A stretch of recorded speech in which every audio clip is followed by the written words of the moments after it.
5, 4, 1.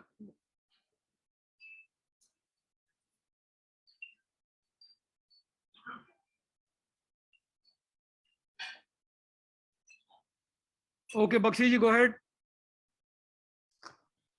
Savadika, good evening, namaste, Sat Sri Akal.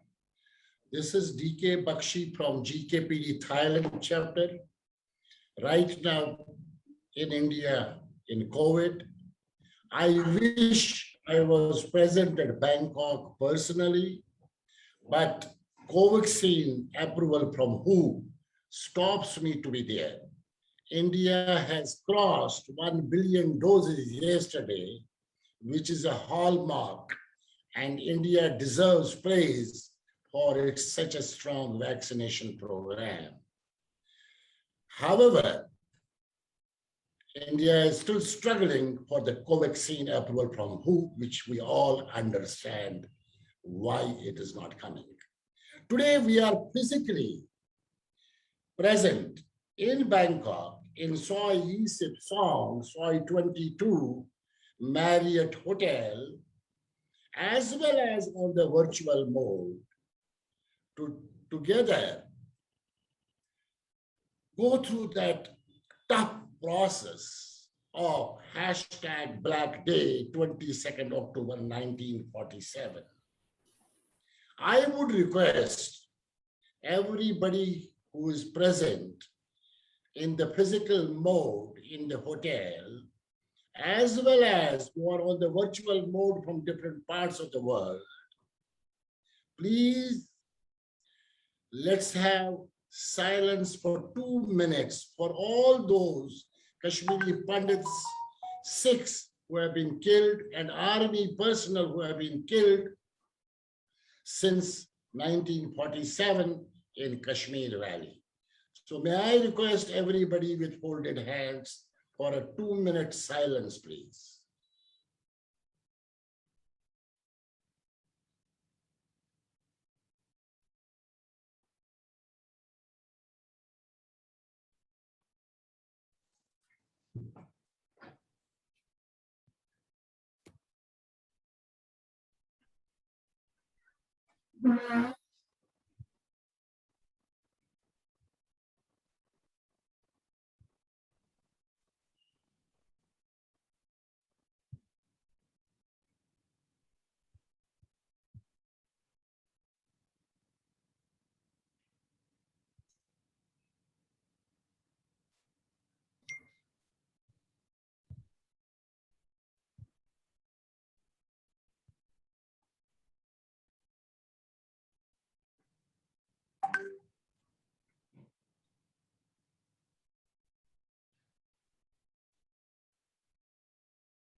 Thank you so much. We just remembered those people, and there are thousands of people from the minority community of Kashmiri Pandits and Sikhs and the army personnel who have been killed with a proxy war. Ladies and gentlemen, today when we are talking about this Black Day, 22nd October 1947, this is the time when Kabalis across the border took to guns, loot, raid, and entered Baramulla with a mission, Gulmarg, and kept killing minorities on the way to capture Kashmir, which they dreamed, which has not been fulfilled to today, and which will never be fulfilled for Pakistan ever in life, because their intentions were totally bad, and Kabalis kept on massacring Kashmiri Pandits and Sikhs all over from Gulmarg, from Baramulla up to Tangumar. This is the time when my grandfather was given 20 bullets in his chest by Kabalis from across the border.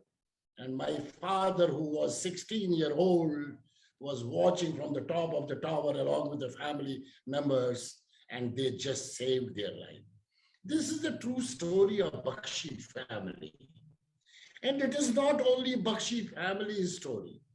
Every Kashmiri Pandit, every Sikh has a story to share. And this has continuously been happening because in 1990, a major disaster of Kashmir took place, which was exodus of Kashmiri Pandits and Sikhs from Kashmir Valley. And I repeat, it was not only an exodus, it was a genocide, genocide, and genocide. We Kashmiri Pandits are still waiting for getting us that approval that it was a genocide. It is not an exodus. Ladies and gentlemen, Pakistan has always been playing the games of entering Kashmir. Even today, the present Prime Minister, who actually was a sportsman, turned to be Taliban Khan. Imran Khan is Taliban Khan, who is trying to create havoc even now. Unfortunately, two families in Kashmir Valley, Muftis and Abdullahs, and they must listen to this, Muftis and Abdullahs are the real culprits of this disaster created by them for the minority community.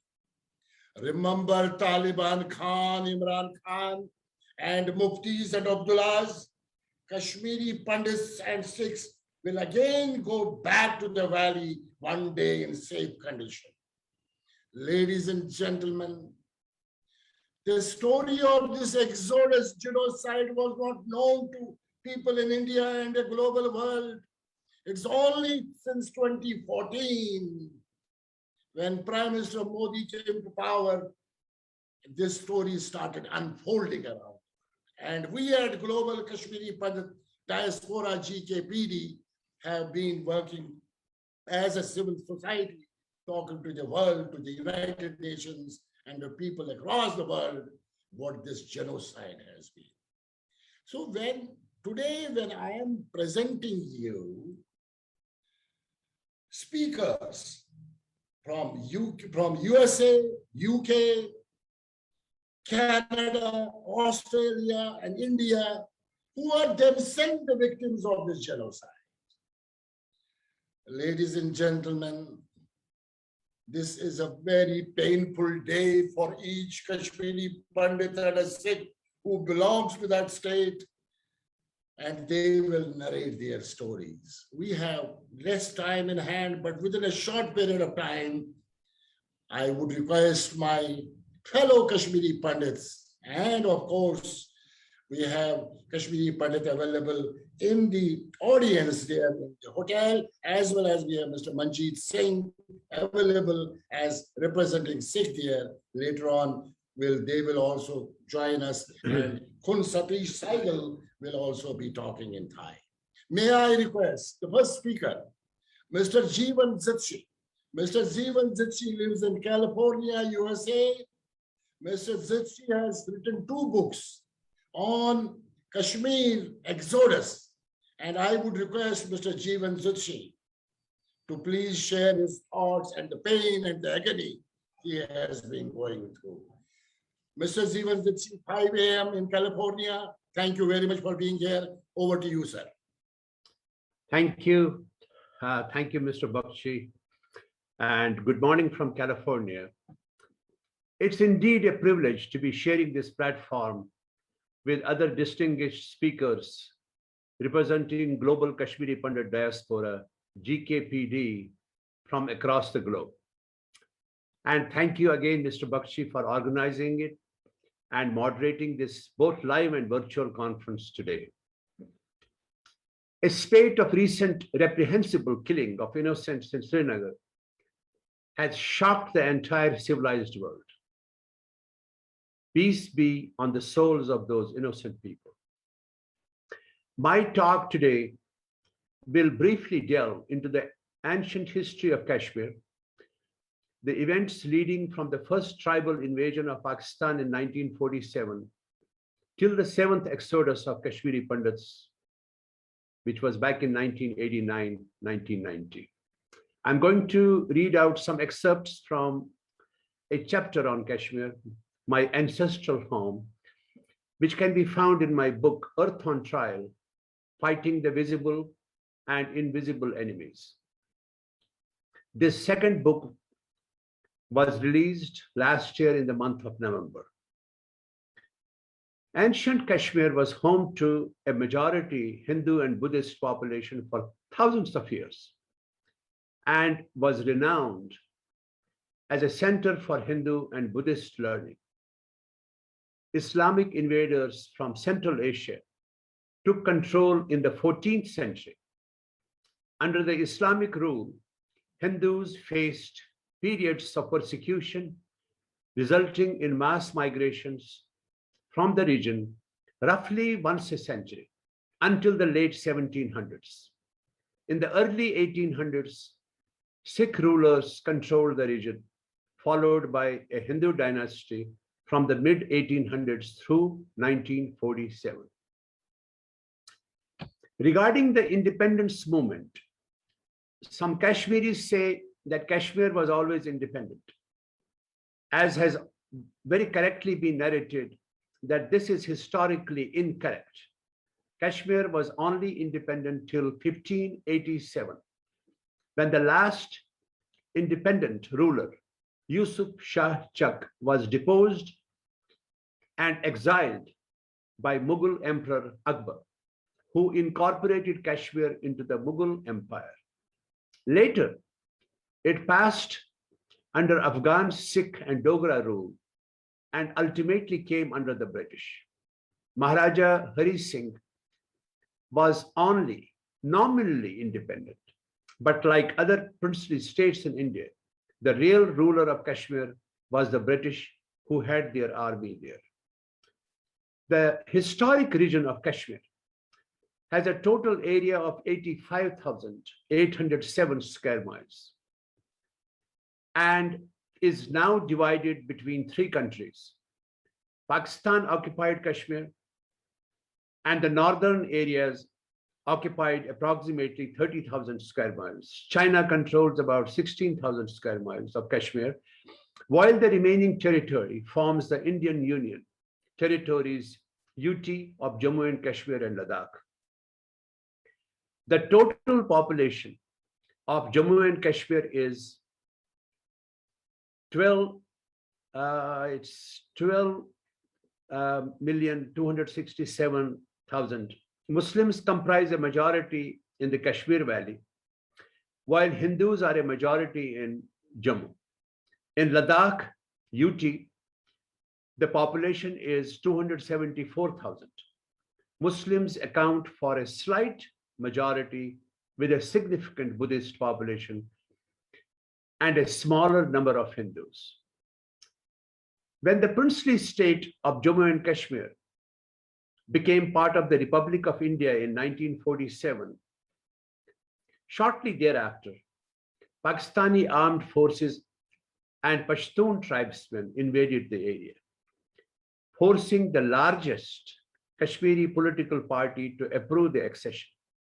Indian forces were deployed to counter the attacks by Pakistan, In 1948, the United Nations Security Council passed Resolution 47, requiring all Pakistani military personnel to be withdrawn from the region before a plebiscite, which would have confirmed the people's wishes to join India.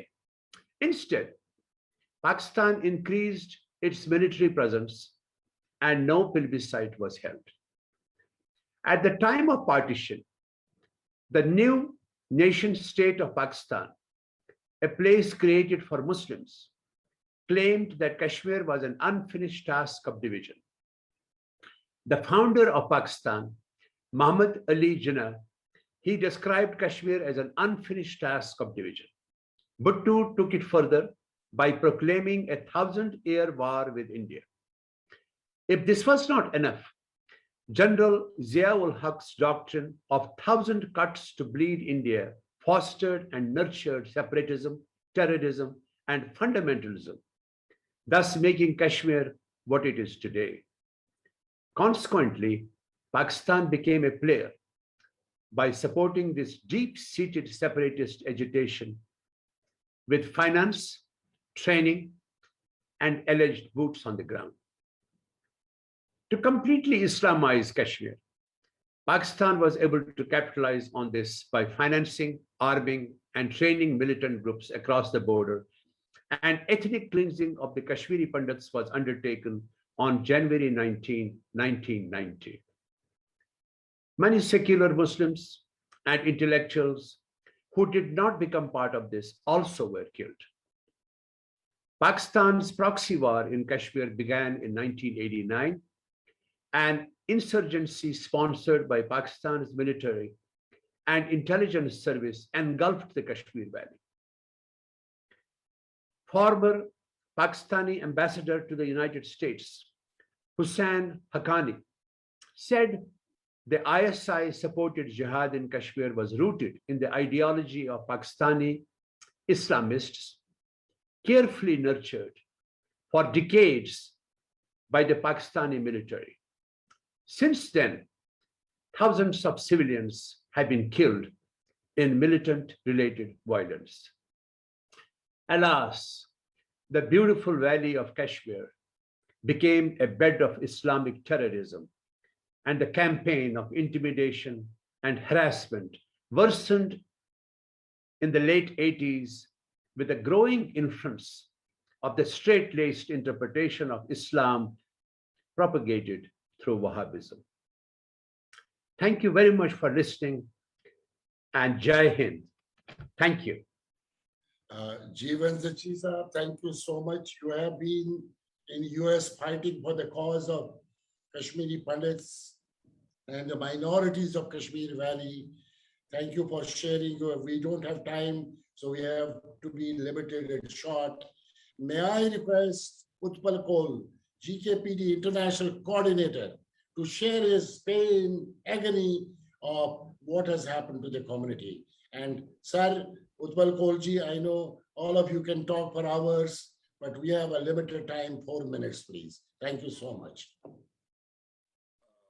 Namaskar, Thailand. Good evening, Thailand. Sat Shri Akal, Thailand. Thank you very much, Bakshi Saab and GKPD Thailand, for giving me this opportunity to talk to some of our friends physically who are seeing, and all those who are watching on Facebook and in this Zoom room.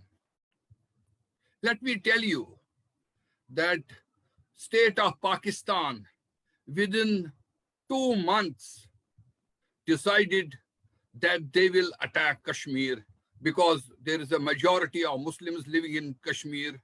And so they organized these tribals, but in fact, it was Pakistani militia, Pakistani army behind it. They attacked from 3 places: Karan Karna, from Uri Baramulla, and Muzaffarabad. To cut it short, I tell you, they massacred 11,000 people, right from Muzaffarabad, Baramulla, and Karan. And there is a book called Krishna Ganga Ki God Mein, and where Sikh women and Hindu women jumped in the Jahilum, they jumped in Krishna Ganga, and these buggers bought dead bodies out and raped dead bodies. They took 1,500 women and sold them for 2 rupees each in the markets of Peshawar. So it's a long story. I can narrate it for 1 hour, what happened on 22nd of October. But it may be surprising for all of you when I thank Pakistan. Thank you very much that you attacked and our brave soldiers defeated you within 2 months. And one of the greatest military operations after World War II was launched by Indian Army when they took big tanks to Zojila Pass.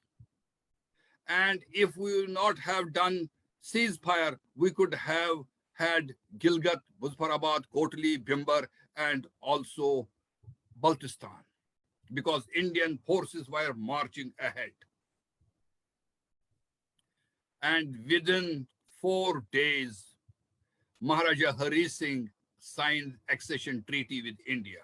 So I thank Pakistan. It could have taken 6 months, or it could have taken 1 year or 2 years that Jammu and Kashmir was part of India. And Pakistan made it possible within days. And then again, Pakistan attacked in 1971. They attacked in 65 also, but they were miserably defeated, and Lahore was only 16 kilometers from Indian soldiers. They attacked in 1971, and Indian Army changed the history and geography of subcontinent. And I love the number 93,000. It is unique in the world history that these who call themselves as Ghazis, they were not only defeated, they were humiliated when 93,000 put their arms and they were taken in central India as prisoners. It was the goodwill of government of India and Indira Gandhi that we let them go. Otherwise, they could have been rotten here, all these 93,000. But this is the gesture, this is the Indian culture, this is the Indian civilization, how human we are. Vasudeva Kutumbakam, whole world is one family is our motto. But I, Utpal Kaul, and my family and my community are victims of genocide. And this genocide is lashed by these Pakistani buggers. Pakistan is a failed state. And if we will not declare it now as terrorist state, they may create big mischief. Because they say that we have defeated America with Americans in Afghanistan. They were totally defeated, but what they did, they sent some money, some motivated young men and arms. Do you know how much arms Pakistan sent to Kashmir? The arms which were used, the amount of arms which were used in World War I, more than that were used in Kashmir for last 32 years.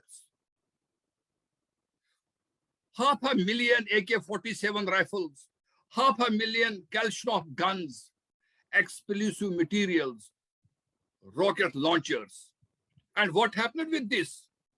They are responsible for killing 100,000 Kashmiris, which included Hindus, which included Sikhs, and which included Muslims itself.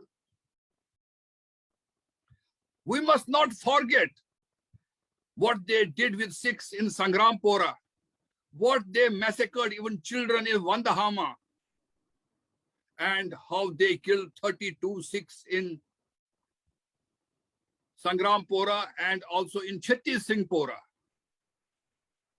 And Article 370, abolition of Article 370 and 35A. And it was a great victory for Kashmiris and for all Indians who wanted peace and progress in Kashmir. But it was a big shock for Pakistan because nothing happened. The day Article 370 and 35A was abolished, there was peace and prosperity. And Indian government decided to invest $1 billion in Kashmir. I repeat, $1 billion in Kashmir, and we could have seen 5 million tourists coming. Fruit industry, handicraft industry, and IT industry developing in big way in Kashmir. But Pakistan was not happy with it. Pakistan wanted that they will create a kind of anarchy in Kashmir. There are 1 million Kashmiris. I am also one of them. Hindus, Muslims, Sikhs, Dogras doing their business in the rest of the country in different parts of India. And there were only 300,000 workers, laborers, vendors, working for development of Kashmir, working in the tilling the land, working in the road construction, construction of houses, working in the industry, and helping the economy of Kashmir. But Pakistan played such a trick, killing the most gentleman who never left Kashmir, Mr. Amal Bakhalal Bindru, a person who was giving them medicine and helping them. He was killed at the age of 70. Then as such a kind Sikh lady, principal of a school, she was taking privately care of orphan children. Other than the principal of the school, she was taking care of orphan children. She was assassinated and she was only 45. Then they killed a Dogra who was in the same school as teacher. Then they killed a Golgappe wala, a vendor, and a carpenter, a Muslim carpenter from Saharanpur. So they gave message across the spectrum in the society that they killed a Kashmiri Pandit, they killed a Sikh, they killed a Bihari, they killed a Muslim from Saharanpur. But I want to tell the Pakistan, and I want to tell these terrorists, you will be defeated very soon. And we are coming to Kashmir.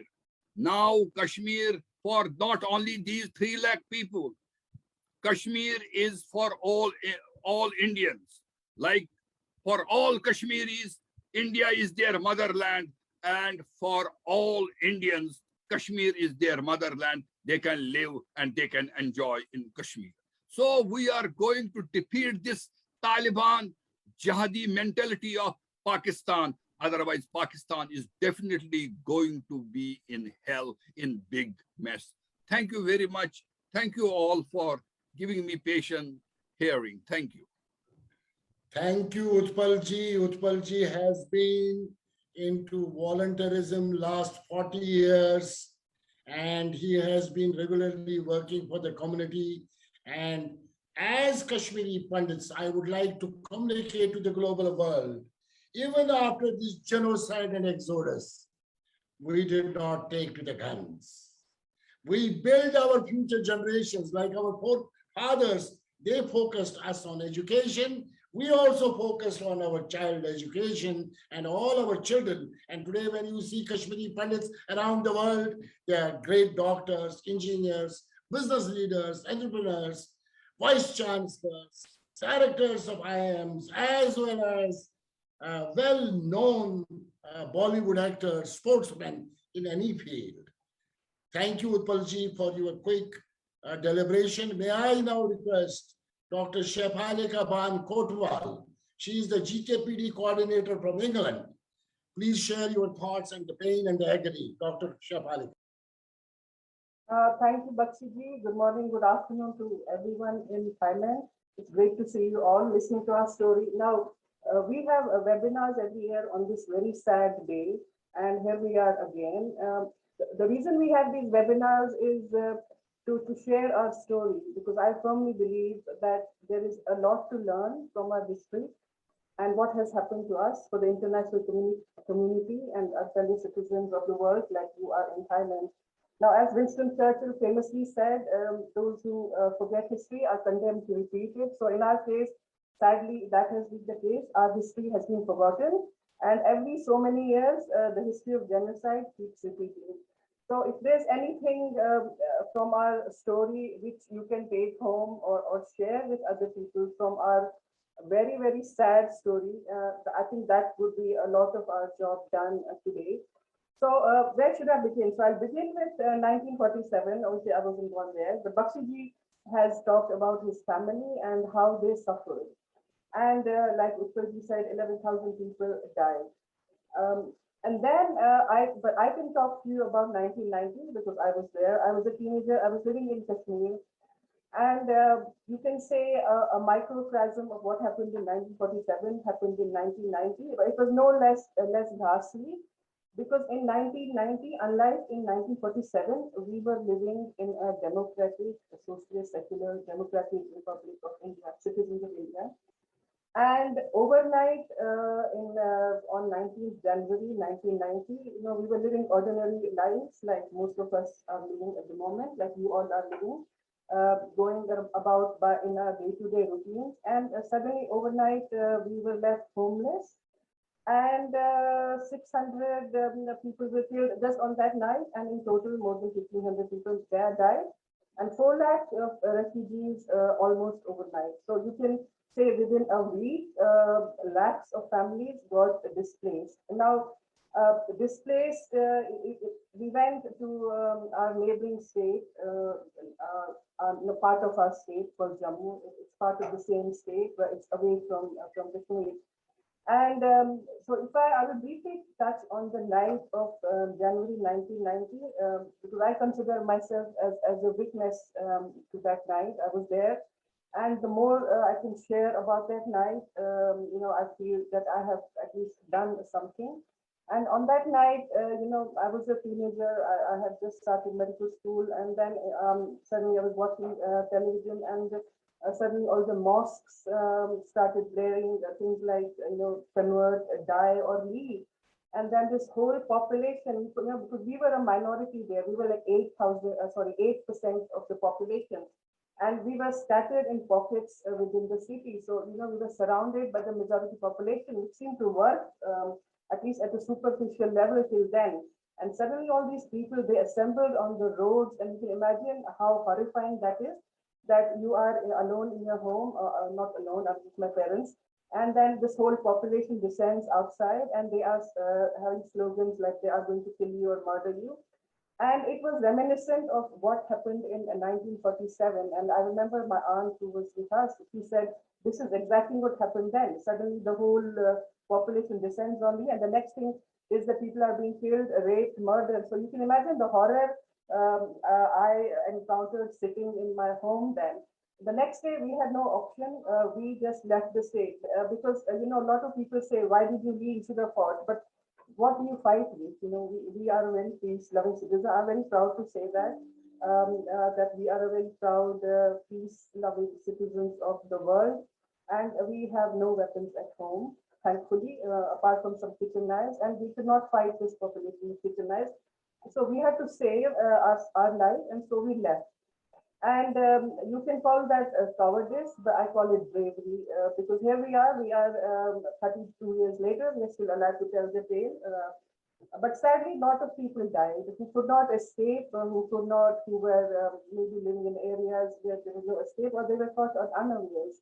A lot of people were caught unawares. People just came into their house and killed them. So, how can you fight such a mindset? So we left. There was no option. Some of us went to Jammu, and some of us went abroad. So really, the whole diaspora is spread across the world, and here we are telling our story. Now, I also want to briefly touch on the aftermath of the exodus. As somebody mentioned, I think Bakshiji, that we are a resilient community. No thanks to anyone, but just to how we are brought up. So we focused on education, and I think that was our savior. And we were able to sustain ourselves. Now, the sad bit is that because we were displaced within our country, we did not get refugee status. Because if we had got refugee status then, if we were as aware as we are now, then maybe things might have been slightly better. but we were displaced within the country, so we did get the refugee status, and so we had to really work our way upwards from scratch, from living in slums, in very, very deprived areas. In Kashmir, we all had reasonably good average middle class lives with houses and jobs and everything. And now we were on the road. We had no jobs, no houses, no money. So we had literally start from point zero of studying under lamp posts on the streets, and then working our way upwards, which thankfully most of us have done, but a lot of people are still in refugee camps in Jammu. If any of you are interested, we can show you the pictures that 32 years later, people are still living in camps. Now, like I said, I will touch a bit on the aftermath of the exodus, which is really something I'm quite unhappy about, because not much work has been done on the aftermath, because a lot of people not just lost their lives, but became victims of things like snake bites and dengue. And some of these illnesses were unheard of because we were living in temperate climates. And then suddenly we are thrown into very, very hot tropic climates. So things like malaria, dengue, and illnesses like tuberculosis were unheard of in Kashmir. And now suddenly we are in this place where these things are endemic. So that was, and then 800 people died because of these illnesses within 10 years. So you can add that to the figure of 1600, and you can imagine how many people died. And also lots of psychiatric illnesses. I'm a psychiatrist myself, and I feel really sad that nothing was done. Nothing was done for the psychiatric aftermath of the exodus. And a lot of our people are suffering even today.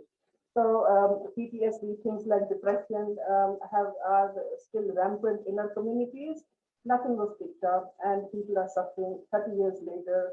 And I will stop at that because it's a very, very long story. I don't want to go into details because there are other speakers more eminent or more knowledgeable than me. I'm not a historian. I can just tell you my story. And I hope there are some learning points in it. Thank you, Bakshi Saab, for organizing this. And great to see you all in Thailand. Thank you. Thank you, Dr. Shafalika Ban. And it has been really painful for Kashmiri Pandits and Sikhs that continuously last 3 decades, we are still waiting to go back to our Matrabhumi, our hometown where we are born. We wish to go back, and we have a couple of years back in 2019, 370, as Utpal Kaulji said, and 35A gone. A lot of investment from Government of India into Kashmir. And we were ready to get into businesses there. We were ready to set up business schools there. We were ready to set up a lot of facilities there. Unfortunately, again, those vested interested people, and especially the 2 families of Kashmir who are still trying to destroy that cord and, stop Kashmiri Pandits and Sikhs to be back to normal in their home country. This is the saddest part. Other day we had Junaid Matu Saab, the mayor of Srinagar, and you must listen to this great person. He is a Muslim. He is a mayor of Srinagar. And Mr. Junaid Matu could really say straight how these 2 families have stopped the growth of Kashmir. And every Kashmiri Muslim is looking for the growth today. Unfortunately, they are being stopped under the kind leadership of one and only Taliban Khan, Imran Khan. Ladies and gentlemen, I have to move forward. May I request Ash Rana. Ash Rana is the GKPD coordinator from Brisbane, Australia, to share his thoughts, please. Swadikap to everyone in Thailand. Namaste and Sat Sri Akal to everyone. I am Ash Rana, as Bakshiji pointed out. Bakshiji, first of all, thank you for organizing this. I think this is the first event in the last 2 years, which is a physical and virtual combination. So thank you for that, along with the team based out of Thailand. Now, a lot of things have been said by the speakers till now. Now, I do not want to repeat everything. I will just give you some pointers. Before the 14th century, Kashmir, Jammu and Kashmir as a state, was a Hindu, Buddhist, and Sikh state. it was only in 14th century that Muslims came into picture. Now, before that, it was purely a Hindu Sanatan Dharmi state. Now, everything changed after that. I would like to share some stories from my school days. Now, 1947, obviously, the Kabali raids, which everyone is talking about, and that is the day that is a bad day, which is today, 22nd of October, when Pakistani army, along with the tribal leaders, were sent through the borders of Jammu and Kashmir to loot, rape, and take control of the land. So that was the intention. Operation Gulmarg was the name given to it. Obviously, it couldn't succeed, and we know the story and we know the outcome of it. Jammu and Kashmir is a part of India. It is the crown of India, to put it that way. And I'm a proud Hindu who was living in Jammu and Kashmir and who has gone through genocide and exodus because I was a Hindu and I was an Indian at heart. And that is why we were attacked, we were raped, and we were given the option of convert, die, or leave. So those are the three options given to us, our community. And how did they do it? They did it by selective killing. Selective killing of major Kashmiri Hindus who lived in the valley.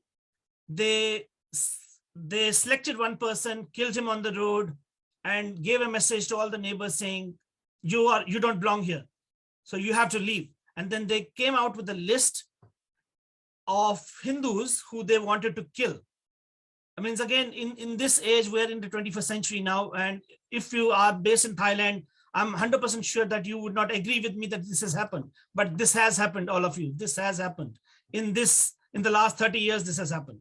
And this has again continued to happen in the last 1 month with the Pakistani governments and ISI, which is known for this.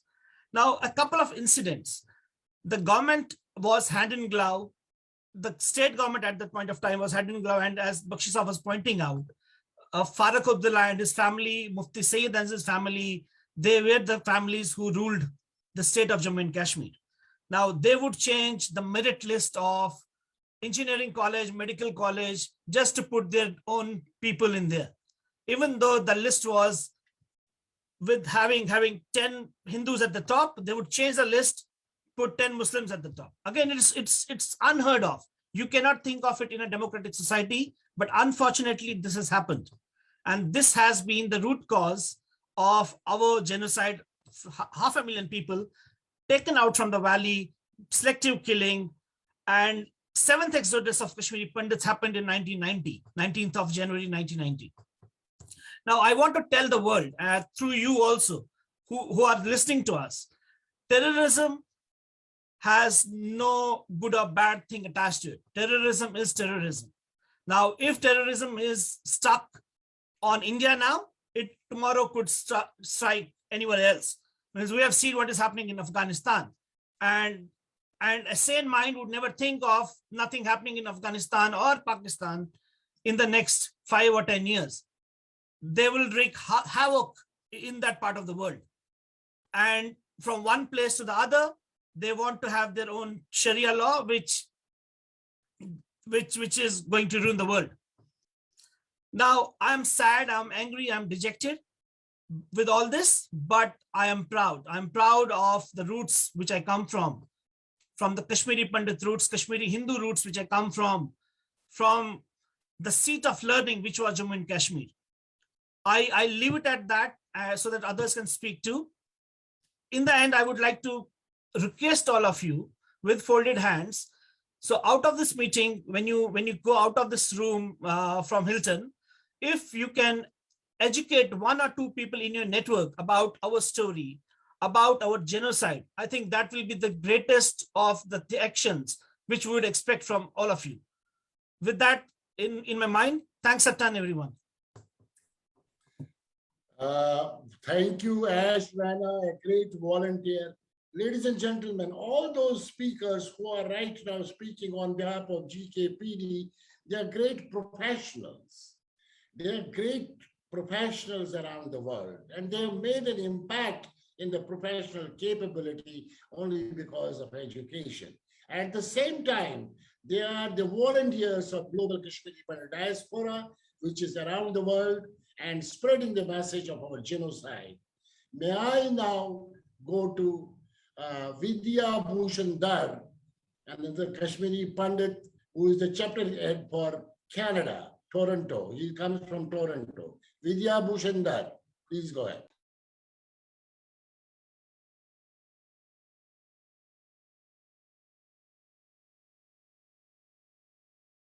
Vidya, please unmute yourself.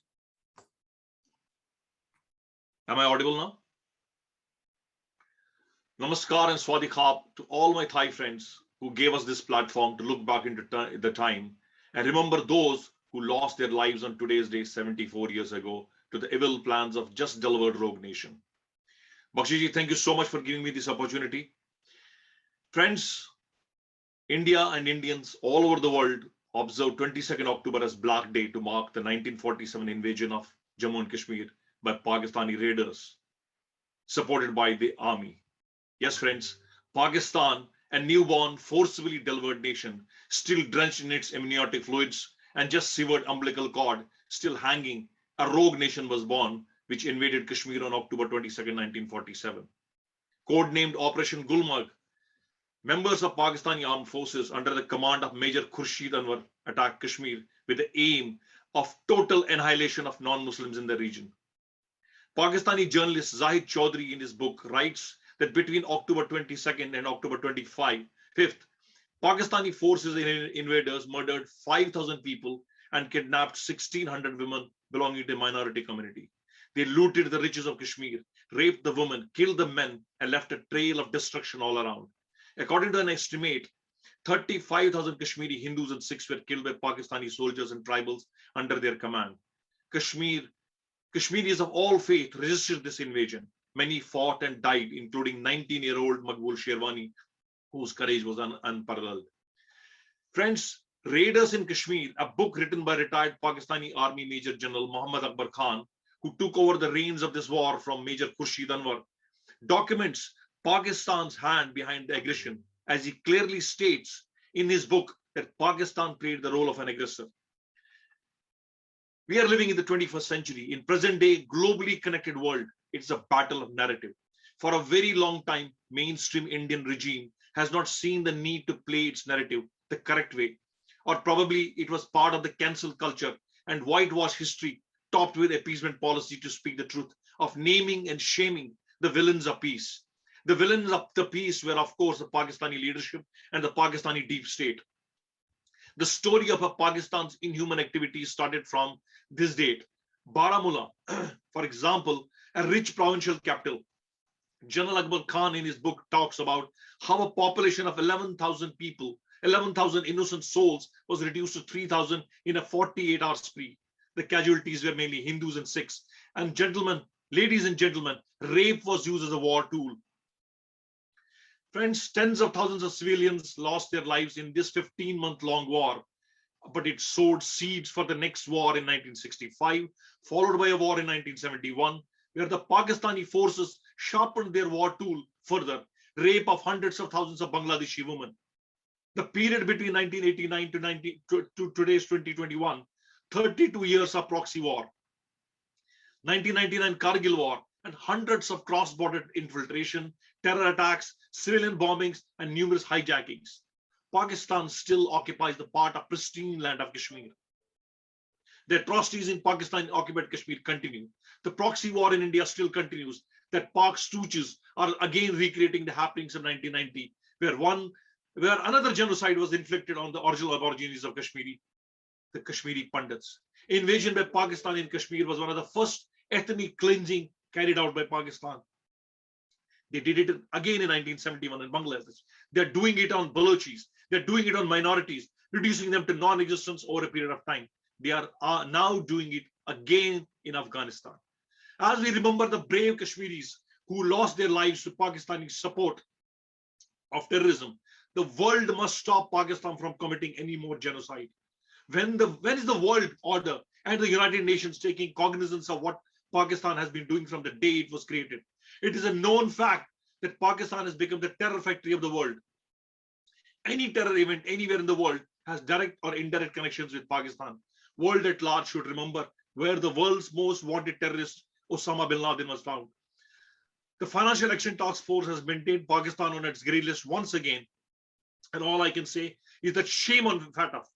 What is stopping them from putting this rogue nation on the blacklist and superpowers to declare it a rogue nation? Enough innocent blood has spilled time and again. But this monster is still playing its games. At best, the perpetrators of the continuous genocide of Kashmiri Hindus, a bane of India.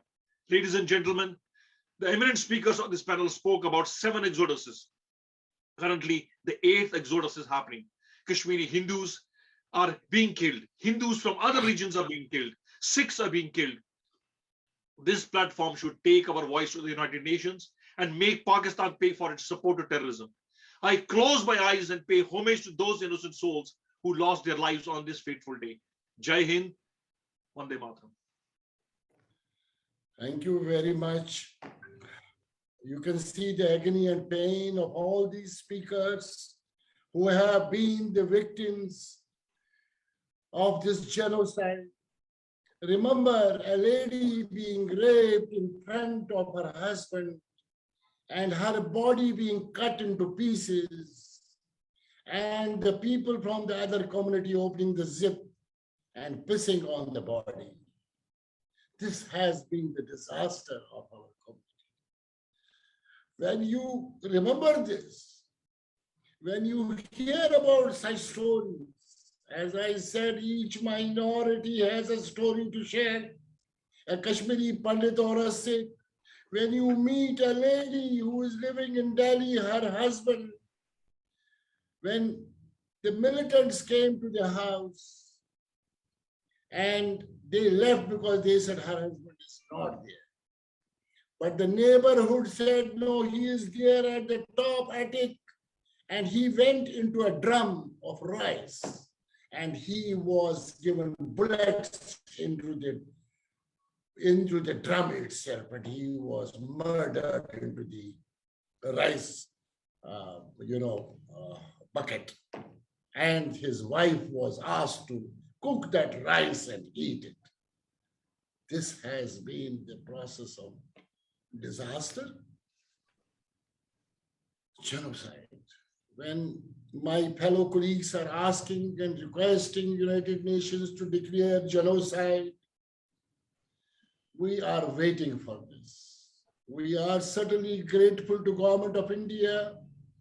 Since 2014, at least the message of our genocide, the exodus, which was under the carpet, at least got known to people.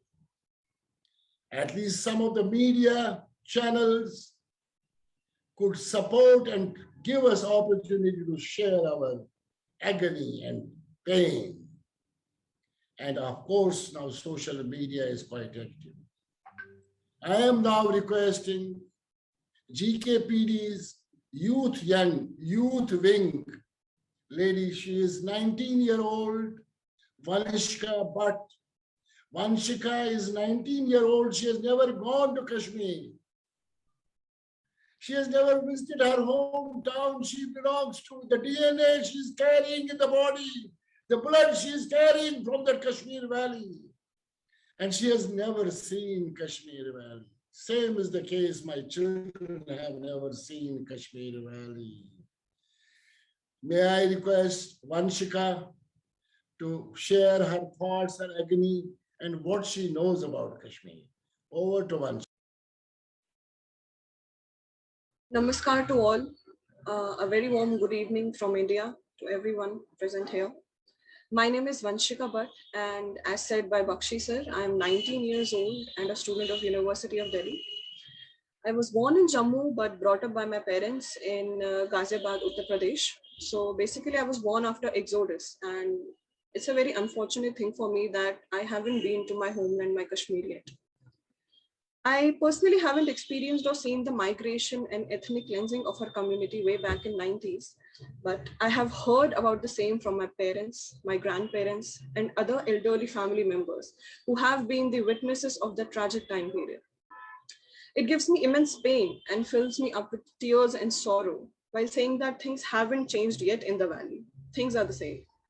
Decades and decades have passed away, but the actual residents of the valley, the Kashmiri Pandits, the Hindus, are still living outside their homeland with this sorrow as well as a fear of not being able to return safely and respectfully to their homeland and live there like before. I haven't been to Kashmir, but that doesn't mean that I'm not connected to it. Maybe not physically, but emotionally, I'm totally hitched up with my homeland. I still remember my father saying that how he used to get terrified when he was very young, when in jeeps with AK-47 and other ammunitions with them, those vicious terrorists would roam around outside with mics in their hands and shouting that "Redu Galiu ya Chaliu," which means convert, die, or leave. I also remember my grandmother telling me that while migrating from the valley during those tense days, how she used to not wear her bindi in order to not come in target just for being a Kashmiri Pandit woman. I mean, there are tons of such horrifying incidents which have happened to lakhs of Kashmiri Pandits. And me being a young Kashmiri Pandit, it gives me chills down my spine. If I, who hasn't been to Kashmir yet, feels and thinks that, yes, one day we will live in our homeland safely and securely, then I think every single Kashmiri Pandit should feel and think the same way.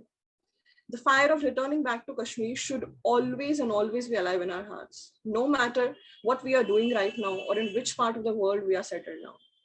I believe it is our generation and the coming generations who have this responsibility to keep this agenda as well as this passionate fire for our community and the perseverance of its rich heritage and culture alive.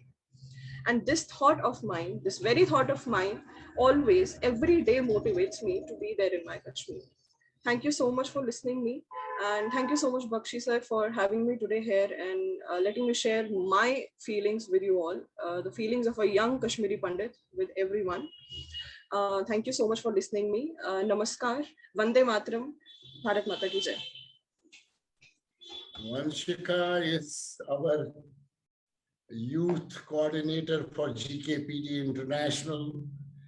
And I wish, Vanshika, you soon go to Kashmir and live there.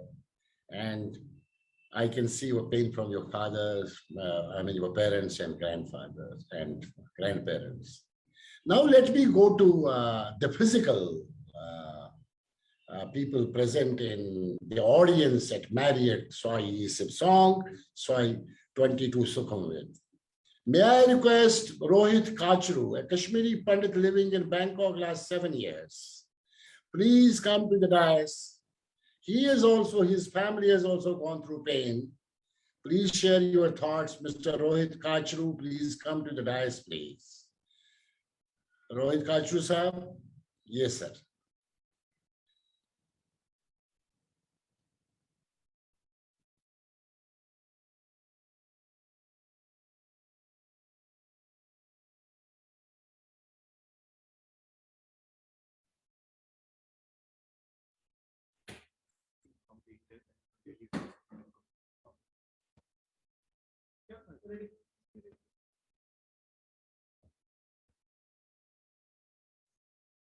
Thank you, Bakshiji, for the introduction. Namaskar, Swadikab. Good evening, Sat Sri Akal to everyone. Good afternoon to people in Europe. Good morning to people in America. My name is Rohit Kachru. I am a Kashmiri Pandit. I and my family have lived in Bangkok for the last 8 years. I'm happy to have been provided with an opportunity to share my experiences in Kashmir. We have spent our childhood in Kashmir, one of the most naturally beautiful places on earth. Kashmir was our home, our world, our life, and our everything. Coming from a middle-class family back then, Kashmir was the only place we knew. Except traveling to Jammu once in a while, Kashmir was my significant world for 18 years of my life. Certainly much longer for my parents and family. And suddenly, everything changed in the year 1990. Our happy existence, peace of mind was taken away, not only for me, but for my family and for my community. We were attacked, we were threatened, we were forced to flee, leaving everything behind. What was built in generations was lost perhaps in a single day when many of us decided to move to safer places in the country. Did we have a choice? No, we did not. A non-violent, highly educated community against radical Islamists, militants, and terrorists, it was a difficult balance for us. The period in time is engraved in our memory. The fear, the threatening messages, the killing of so many well-known Hindu personalities, the hurt and the sufferings. Basically, it was a genocide which was stage managed from across the border. Who doesn't know the events of 19 January 1990? On that day, mosques issued declarations that the Kashmiri Pandits were kafirs, and that the males had the option to leave Kashmir, convert to Islam, or be killed. Those who chose to move out were told to leave their women behind. Well laid out plans and instructions were given to identify Pandit homes so that they could be systematically targeted or converted to Islam. My memory of those days, and in particular 19th January, is so vivid and frightening that for the next 30 years, I have never ever gone back to my birthplace. And this story is not mine alone. There are many thousands who share the same story. Fast forward to the current times, it's only since the BJP government and Modi ji came to power, and especially since year 2019, when the draconian Article 370 and 350 were abolished, that many of us got the confidence and hope that Kashmiri Pandits might be able to go back, at least sometime in our lifetime. We all saw a glimmer of possibility that we would be able to see our land and take our kids to see that place where we and our forefathers had been brought up, to relive our memories and to share them with our generation, next generations. But the happiness and home and hope seems to be short-lived. When we see the developments in the last few months, the anti-national elements have once again decided to wreak havoc on the minuscule minorities. The pain, the fear, the hurt has returned. Our heart and mind has grown bolder than before, yet the threat of life and security is a serious concern that will still haunt us back to the horrific events in 1990, the wounds of which are still fresh in our minds. Can we not go back to our peaceful living in our own state, in our own country, with a government which is supporting rehabilitation of Pandits in Kashmir? We ask everyone, and especially those in power and in policy making, who can influence or decide in order to make a difference. If we do not go back today, then when? We have already lost a lot of time and many things associated. We have faced immense pain and suffering that is hard to describe. And it's very difficult to express the same in words. Now is the time for quicker actions and faster sustainable results for Kashmiri Pandits. I really look forward to everyone's help and support in this serious situation. Thank you so much for your attention. Vande Mataram, Bharat Mata Ki Jai. Thank you so much, Rohit Kachruji, to share your pain as a Kashmiri Pandit. Now I go to another important community of minorities in Kashmir.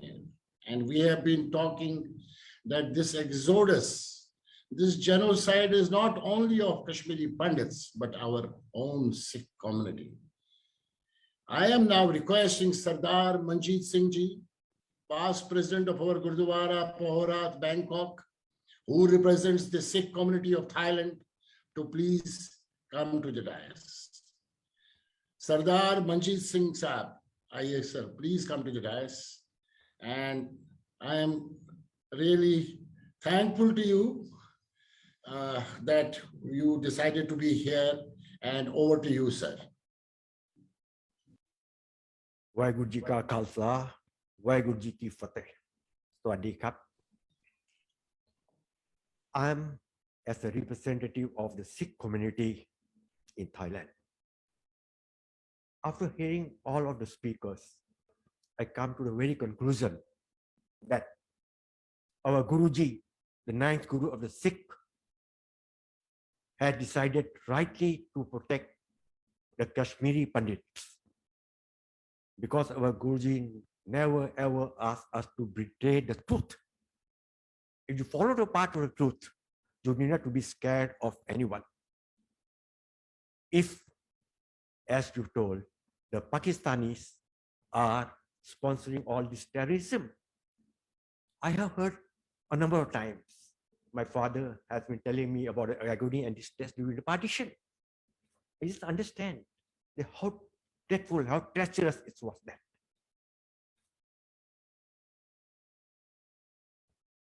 I know pity with you people all.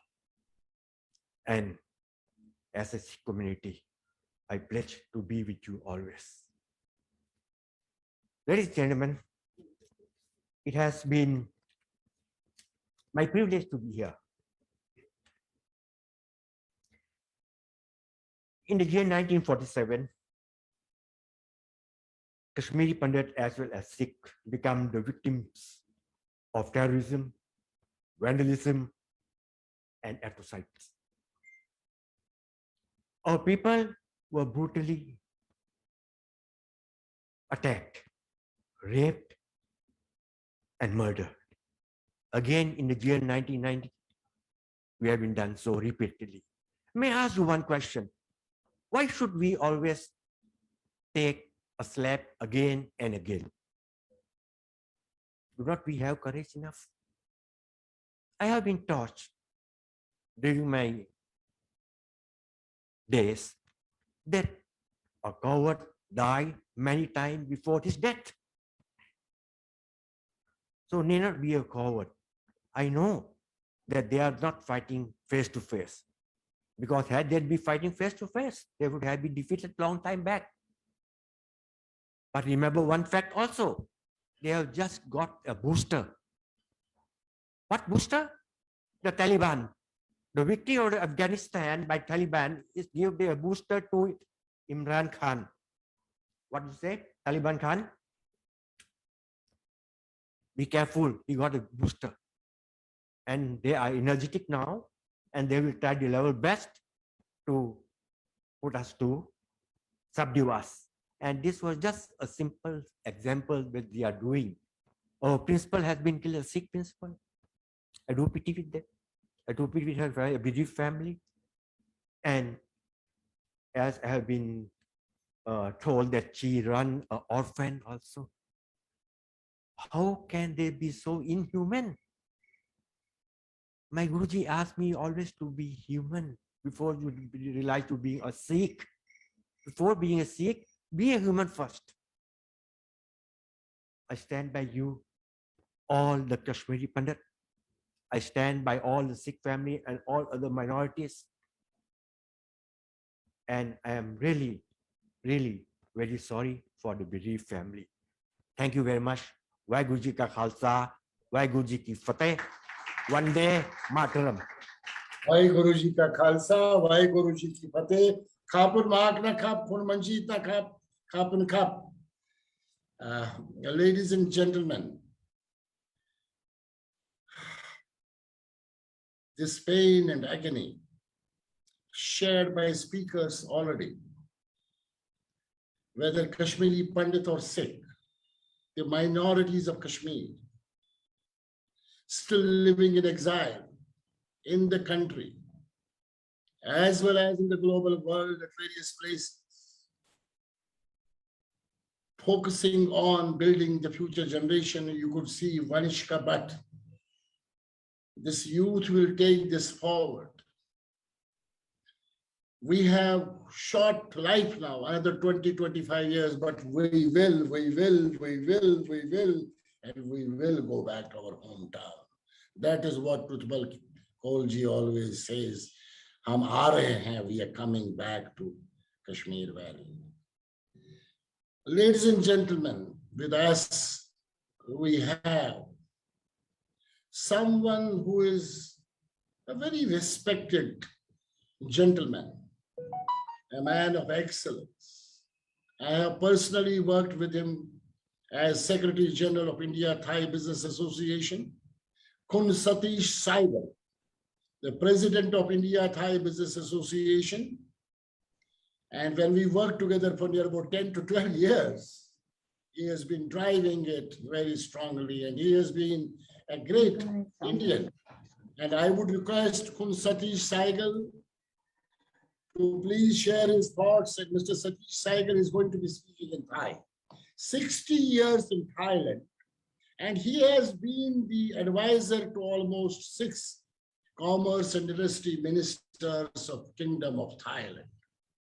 Satish Saigal ji, please take the podium, and over to you for next. You asked me, give me more time. I will give you at least 6 minutes time to speak in Pasa Thai. So DKG, before Satiji comes on the stage, we have Dr. Kiran Bedi with us on the Zoom. So you might want to. She's on the Zoom. Oh, she's already here. Yes, she is. Yeah. Namaskar, Kiran Bedi ji. Namaste. Her Excellency Dr. Kiran Bedi, welcome to this evening. It is the first time physical and digital mode.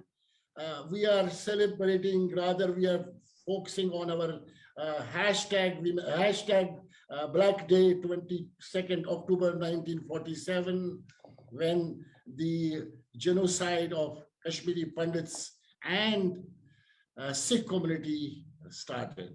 So Kun Satish Saigal, then can we have you, Kun Satish Saigal, can we have Dr. Bedi first, and then we can have Kun Satish Saigal? You will stay here? Okay. Okay, Dr. Bedi is, I need not introduce Dr. Bedi because she is well known around the world. Kun Satish Saigal, please come on the dais, please. Kun Satish Saigal not up.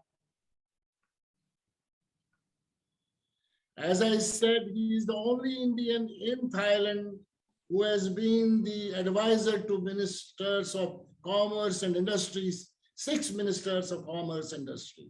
He is the Indian who actually distributed 1 million pictures of our great king of Thailand around the country.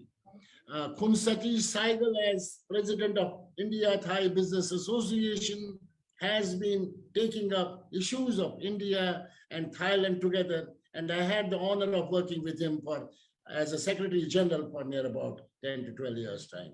Kun Satish Saigal, over to you, and you are going to be speaking in Pasa Thai. And go ahead, sir.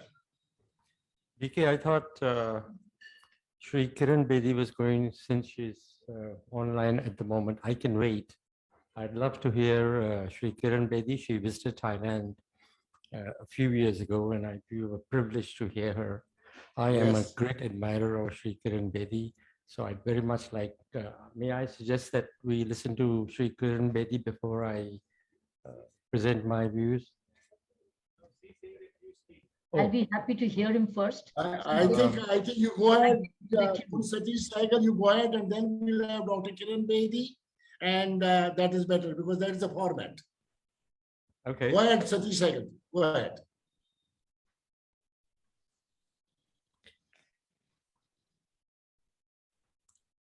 Ladies and gentlemen, before I try and sum up what has been deliberated this evening, I'd like to first of all thank my very dear friend DK Bakshi, who I must say, is a great friend of Thailand. He lived in Thailand for many, many years. And while he was the secretary of the India-Thai Business Association, DK did a fantastic job developing the bilateral relations between the two countries. On that note, with the permission of all my friends overseas and those that are present here this evening, may I make my presentation in Thai. Before I start with my presentation, may I tell you a little bit about the Indians in Thailand.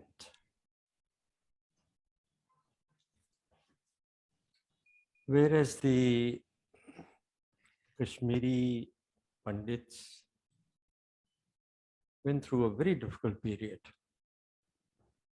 I must say that we Indians who migrated to Thailand from the year 1880,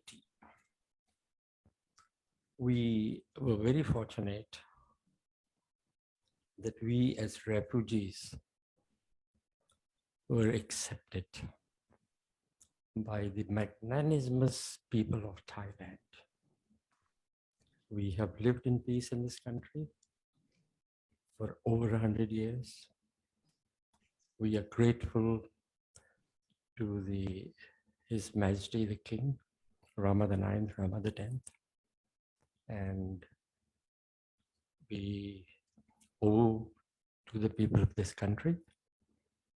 We enjoy all privileges. Our children born in Thailand speak the language. We have assimilated into the Thai society. We thank the Thai people, we thank the Thai government, and we are grateful indeed to the royalty of Thailand. ท่านผู้มีเกียรติที่รักและเคารพครับก็ผมมีความรู้สึกเศร้าที่ได้มีโอกาสมาแสดงความคิดเกี่ยวกับพ่อแม่พี่น้องชาวแคชเมียร์เขาใช้คำว่าบัณฑิต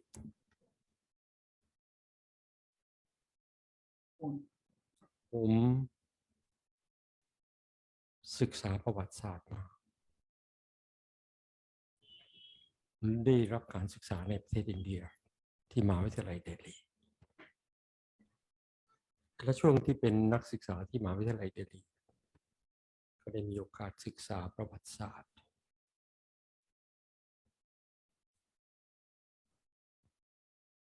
ชาวแคชเมียร์ปัญหาของชาวแคชเมียร์เนี่ยไม่ได้เพิ่งเริ่มตั้งแต่สมัยที่มุกุลปกครองประเทศอินเดียมีกษัตริย์องค์หนึ่งชื่อออรังเซบ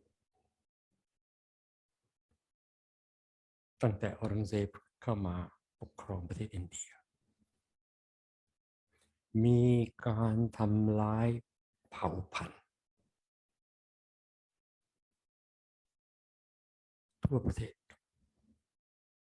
แต่กลุ่มที่โดนทรมานมากที่สุดก็คือพ่อแม่พี่น้องชาวแคชเมียร์ที่นับถือศาสนาฮินดูแคชเมียร์เคยเป็นรัฐที่มีชาวฮินดูเป็นสัดส่วนใหญ่แต่ได้มีการบังคับให้เปลี่ยนศาสนาจนกระทั่งวันนี้มีแค่ประมาณ 3% ของประชากรในรัฐแคชเมียร์กันยามูที่นับถือศาสนาฮินดูแต่สิ่งที่ผมอยากจะชี้แจงให้ท่านหนึ่ง ทั้งหลายได้รับทราบก็คือสิ่งที่ท่านได้รับฟังจากท่านวิทยากร8 ท่านก็ผมจะพยายามสรุปความรู้สึกของแต่ละท่านเริ่มตั้งแต่คุณบักชีได้เล่าประวัติของประเทศอินเดียที่ได้รับเอกราชหลังจากเป็นทาสของอังกฤษมา200 ปีในปี 1947 ก็น่าจะรับได้ว่าที่เขาใช้คำว่าอินเดียเลยผมไม่อยากจะใช้คำว่าอินเดียนะครับชื่อของเราก็คือภารตะอินเดียนี่เป็นชื่อที่อังกฤษเรียกพวกเราแต่ชื่อเดิมของเราก็คือภารตะในปี 1947 มีการแบ่งแยกประเทศที่เคยเรียกว่าอินเดียมาเป็นอินเดียและปากีสถานการแยกประเทศก็แยกโดยคำนึงถึงศาสนาปากีสถานก็กลับมาเป็นประเทศที่มีชาวมุสลิมเป็นส่วนใหญ่นะครับแต่ในมุมกลับกันภารตะไม่เคยประกาศว่าอินเดียเป็นบ้านของชาวฮินดูผมมีความจำเป็นต้องเล่าให้ท่านทั้งหลายได้รับทราบนะครับแต่ทั้งนี้ทั้งนั้นในปี 1948 ก็มีปัญหาที่พวกท่านทั้งหลายได้ฟังจากท่านวิทยากร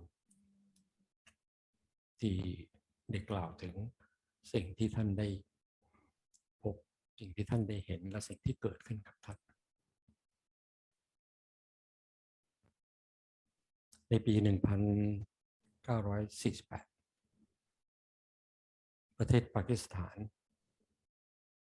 ได้นำทหารและกลุ่มจากส่วนหรือภาคต่างๆจากปากีสถานเข้ามาพยายามที่จะยึดรัฐแคชเมียร์ในปี 1948 สหประชาชาติเข้ามาไกล่เกลี่ยเริ่มจากให้มีการ ceasefire ให้หยุดนะครับก็ปรากฏว่ามี ceasefire เกิดขึ้นโดยที่ตั้งแต่ปี 1948 ปากีสถานไม่เคยยอมรับว่าจัมมูแอนด์แคชเมียร์เนี่ยเป็นส่วนหนึ่งของอินเดียเป็นปัญหาที่มีมาตลอดจนกระทั่งทุกวันนี้นายกรัฐมนตรีแต่ละท่านของปากีสถานเนี่ยมองอินเดียเป็นศัตรูมาตลอดและทำทุกขนวิธีทางที่จะส่งผู้ก่อการร้ายในทุกรูปแบบเข้าไป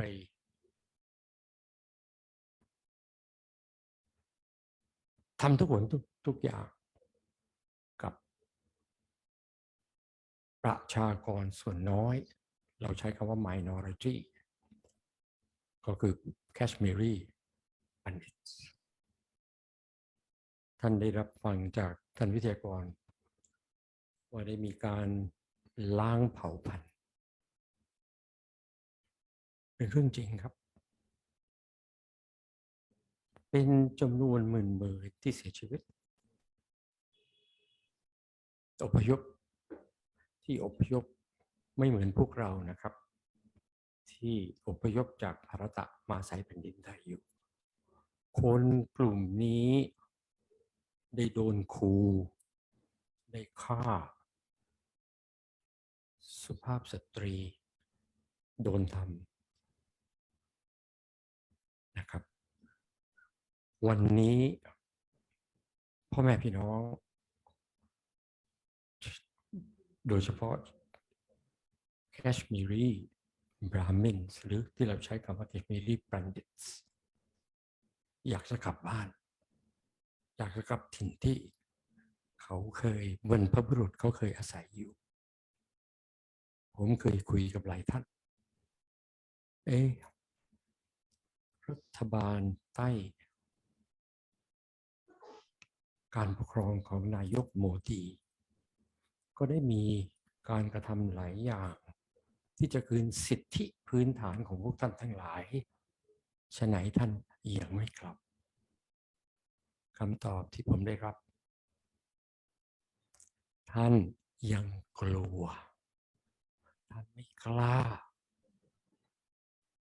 เพราะชาวมุสลิมซึ่งประกอบด้วย 97% ของรัฐนี้ยังมีอคติกับคนกลุ่มที่เคยอาศัยแผ่นดินนี้อยู่นะครับมีบางประเด็นที่วิทยากรบางท่านได้พูดถึงกระบบขออนุญาตที่จะขยายสักนิดหนึ่งนะครับ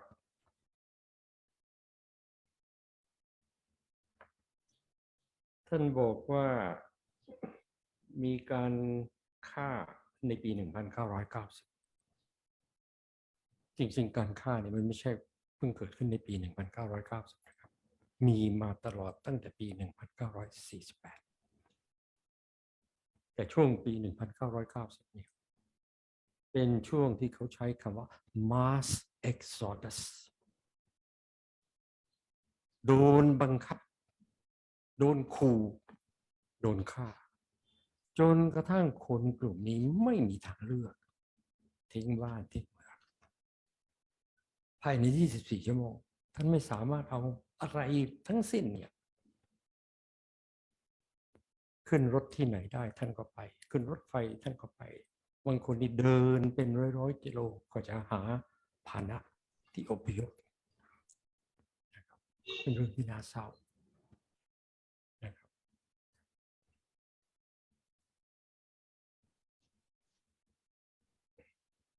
ท่านพูดถึง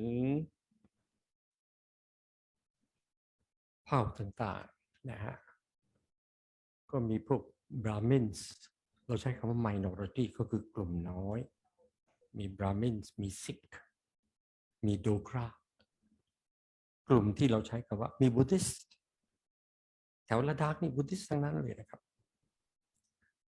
เคยอาศัยแผ่นดินนี้อยู่แต่โดนบีบโดนบังคับโดนขู่โดนเข็นจนกระทั่งไม่มีทางเลือกวันนี้คนกลุ่มนี้กระจายอยู่ทั่วโลก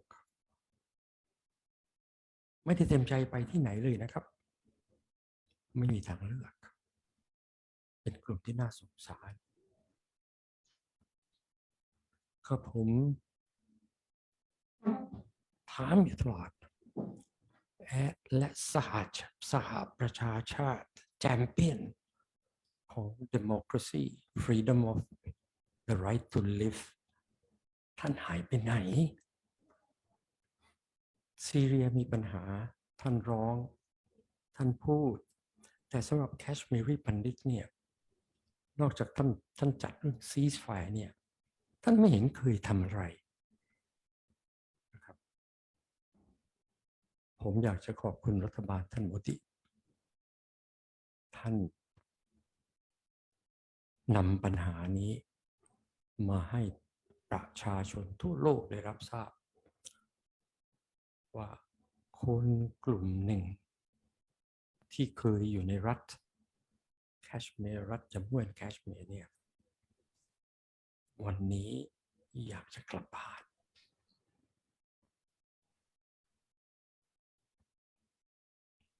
ผมอยากจะเห็นคนกลุ่มนี้ได้มีโอกาสกลับไปที่บ้านท่านทิ้งทุกอย่างไว้ช่วงที่มีการแบ่งแยกระหว่างอินเดียกับปากีสถานใคร รอบครัวของผมเนี่ยมาจากปากีสถานผมเกิดใน undivided India เหมือนกันครับพวกเราช่วงนั้นอพยพ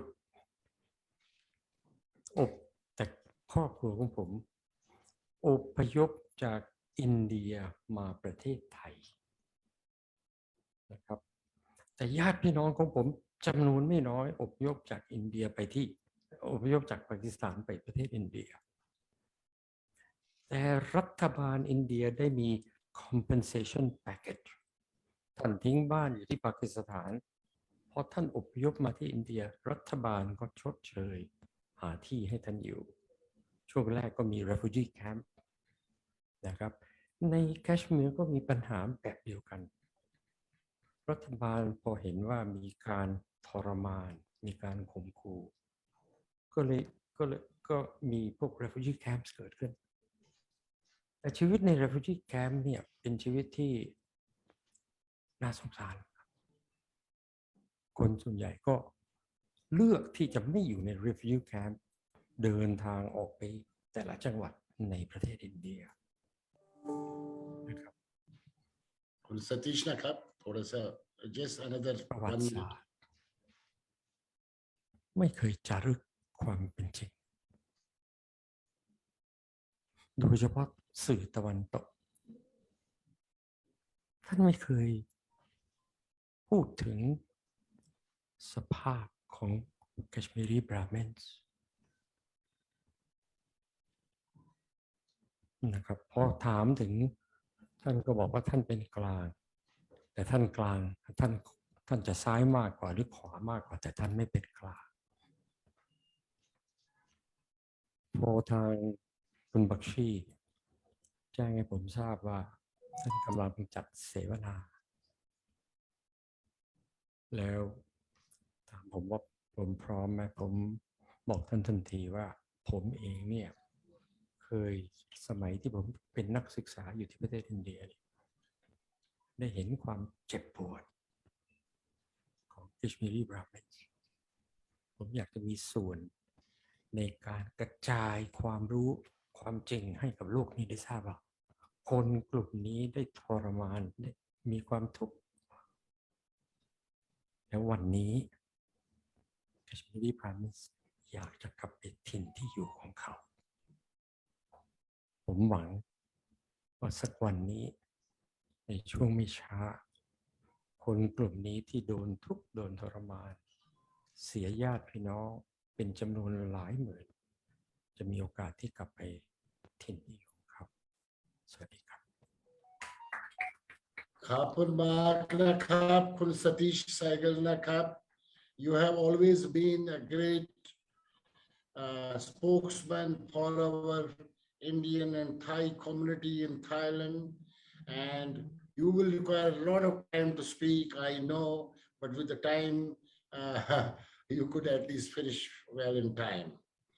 Ladies and gentlemen, now we have with us one of the most respected personalities of our country, of India, known as Her Excellency Dr. Kiran Bedi.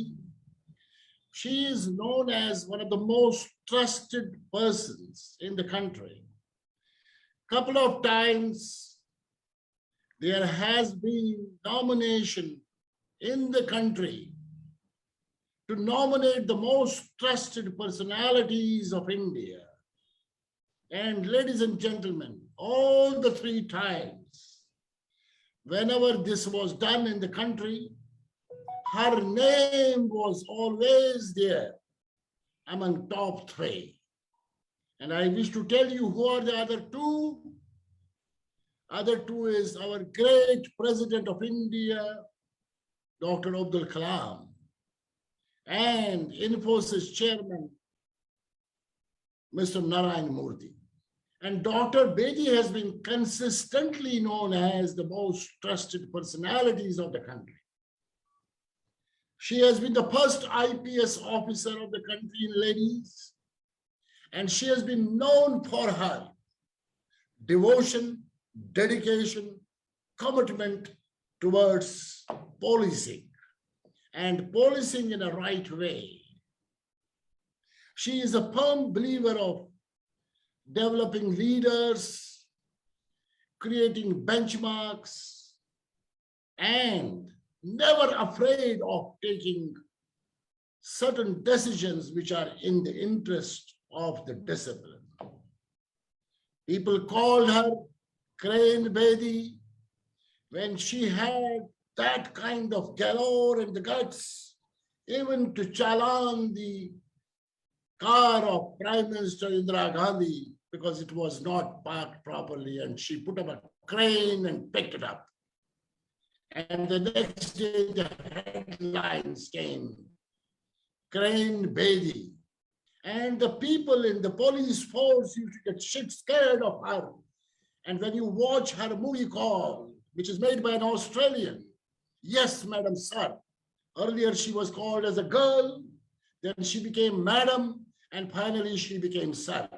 And this gentleman from Australia has made this movie called Yes, Madam Sir, because then people started calling her Sir. Her colleagues in the police force wanted her 200 feet down the ground because they were shit scared of Kiran Bedi ma'am coming and taking the charge. I have had personal mentoring by her over the last 2 decades. I am her mentee and she has been my mentor. And whatever contribution she has done to my life and my family, I can never forget. Whatever you see me today, there's some piece of Kiran Bedi ma'am in my DNA. When you look at her, Legacy Award winner of the world, Tihar jail benchmarking, case study of the global world, entire global world looks at the Tihar jail case study, and she was sent on a punishment there, but she turned that punishment into something which was unbelievable, unknown, and unheard. Wherever she went, highly disciplined person, highly dedicated to the cause, and policing, she says, is serving the citizens. And I made a program on policing at the heart of people, because when I admire her as my mentor, and with me, she is today first women power on #women power, a global movement, 20 countries around the world. She is such a passionate person that April 2020, she said, DK Bakshi, please make it a global movement. And today, I proudly say this movement is in 20 countries around the world, only because of Dr. Kiran Bedi. She has been driving now Jyoti Foundation, where I am mentoring, and she is doing school, K-Bad school. And she has been a regular visitor to Bangkok, Thailand. And that's where Kun Satish Saigal, last time I met her at India-Thai Chamber of Commerce. And whenever we call her to Bangkok, our seats, we have to put another 100 seats into the room, and people still stand. That is the power of this powerful women of excellence, women of substance. And this evening, I have requested her to be with us on a solidarity message. And over to you, Dr. Kiran Bedi, ma'am.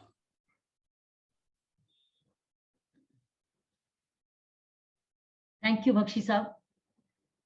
You know, I'm here on your invitation, and your inspiration, your passion, your commitment, your missionary zeal, and your very deep hurt. Because every time I've met you, for somehow or the other reason, the hurt came writ large on your face. You've not been able to heal. I've had the privilege of meeting your family also, your mother, and many members of the family. You are representatives in many ways of that beautiful part of India. It's called the Indian Switzerland. It is so beautiful. And good times I've had the occasion to visit Kashmir, Srinagar, and others for camps. In fact, as NCC camps for my army attachments. That's where we went.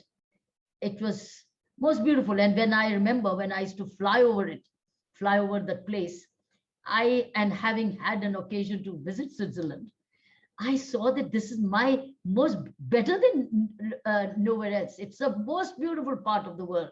We've trekked it as students. I wish God had taken special care of this heaven on earth. I'm sure it will happen one day, sooner or later, with all your dedication and commitment and passion, that you get your homes back. The Kashmiri Pandits and my Sikh brethren get their homes back. One day, all this evil has to stop. एक दिन कहता है एक दिन अंत का होता है, तो अंत का दिन जरूर आएगा. वो कब आएगा, कैसे आएगा, that only Nostradamus can predict. But अगर हम लगे रहेंगे जिस तरीके से इस वक्त लगे हैं, एक ना एक दिन बदलाव जरूर आएगा. So let's hope and pray that comes soon. Now, I have read, I've seen your YouTube channel. I've seen what you expressed in that YouTube channel. So it was a very graphic. It was very horrific, very graphic. And see, I'm also from Amritsar. You saw Kashmir. I'm aware of what happened on the border of Amritsar when the partition happened. India has had through partition has been exceedingly, while we fought through non-violence movement, but partition actually took a very heavy toll on India. The division of Bengal, the partition on the Punjab side, and the horrific things which happened in Kashmir. So it's been at a very heavy cost. This partition, this independence has not come, it has come at a very heavy price of different regions of this country. And the partition wounds in Punjab, and you see the Milkha Singh story. Could he ever forget it? Even till the time he was so high in age, he couldn't forget what happened. And his movie becomes now a visual, it's a living legend now that we can always feel it and hear it and see it. So I want to thank the global Kashmiri Pandit diaspora of GKPD Thailand for organizing this. And I know you're steering it and your friends in Thailand are. Let me recognize with great respect the presence of Mr. Jeevan Zutshi, the GKPD coordinator of US and California, Mr. Utpal Kaul, GKPD international coordinator, Dr. Shafalika Bhan Kotwal, GKPD coordinator UK, Mr. Ash Raina, GKPD coordinator Australia, Mr. Vidya Bhushan Dhar, GKPD coordinator Canada, Mrs. Vanishka, GKPD Youth Wing, and Mr. Satish Sehgal. Thank you for remembering me, Mr. Sehgal, for your kind words. I wish things were, COVID actually took away another toll and that all our traveling got affected. Had it been normal years, perhaps you could have come to Pondicherry if when I was there, or I could have traveled. But anyway, but thank God we're all out of COVID, and India is proudly celebrating. It's the 100 crore vaccination country's largest billion people having been vaccinated. So it's one of the largest vaccinated country in this world. And the credit goes to every Indian, as our Honorable Prime Minister said, starting with his leadership, his visionary, his foresight, his capability of bringing teams together and getting things done, and providing the resources. 100 people being vaccinated, 100,000 vaccinated, 100 crore vaccinated, and also free of cost. The country paid for a single vaccination, and one of the vaccine, two. One is, of course, jointly, the one has been created in India. So it's a proud day, very proud day for all of us Indians and Indians anywhere in the world. Sehgal Sahab, I have these few ideas to give you without going back to the agony and the tragedy. I have pinned down a few points. What is that I can contribute? Number one, I was thinking, if it isn't existing already, that work on a documentation. Because something like your YouTube channel tells us, let this be made anywhere. It doesn't matter whether you do it here in India or overseas. We need the documentation for easy history. So easy history means a documentation. It means a slideshow. It means a documentary film. So if these documentary, the truth, based on evidence, let the documents of Raja Hari Singh's signings be made available easily. You click and it comes, but through a documentation. Then what happened in the immediate independence attack, when it was Srinagar was attacked and Srinagar was saved, and the other part of India of your portion was very badly affected. So I'm for documentation. Whatever the documentation, it should be clicked. Now, if it's existing, update it, make it from a student-friendly point of view, common person's friendly point of view, languages also, so the world over can see what you're telling. Let it be seen today on the YouTube channels. It's like a whole channel. So, Bakshi Sahab, aise hain kafi sare? Do they exist? I have a lot of it, and in fact, Kashmir Files is a movie made by Vijay Agnihotri as well as Pallavi Joshi. Right now, it is being shown in America. They are right now in USA, and they will be moving to other parts of the world. And Kashmir Files is going to be one of a powerful documentary of Kashmiri Pandit exodus. It is being made. That means it's being made. Yes, movie has been made already. It is being shown in US right now. Why not couple? Why not available for world over for seeing? Yeah, it will be now available. It is being shown in US, UK, and other parts of the world, and it will be available to the global world. So that means it's yet to make it global. It's yet to be global. It's yet to be global. So Kiranji, it is a phase-wise. It's a phase-wise premiere. Phase-wise premiere happening from the US, and it's going to be global. All right. Till then, why not have a very good voiceover slideshow? Yeah, we do have. We did last year in COVID. We did a big event, Kashmir, The Kashmir 1 Festival. month on the Kashmir Festival, wherein we shared with the global world. And there was, I think, Shafalika can tell me and Ash can tell me, I think there are about 2 million people around the world watched our this Kashmir story of entire 1 month, every day in the evening. That's also available on this thing. And do we click YouTube Kashmir channel? Can we have it? yes, we are in the process of creating that. What you saw was my YouTube, where a couple of things on 370 article, 35A removal, as well as last year Exodus, this 22nd October was done. Shafalika ji, you want to talk about Kashmir, the excuse Kashmir me, Festival? Bakshi Sahab, Kashmir File is available. It was with I Am Buddha, with Agnihotri. It was GKPD and I Am Buddha. There are 30 episodes, and all aspects are, we have made all aspects, 30 aspects. It was 1 month show. And then there is a lot of material, but we have to systemize it. And about Kashmir File, that will be released on 19th of January here in all over India.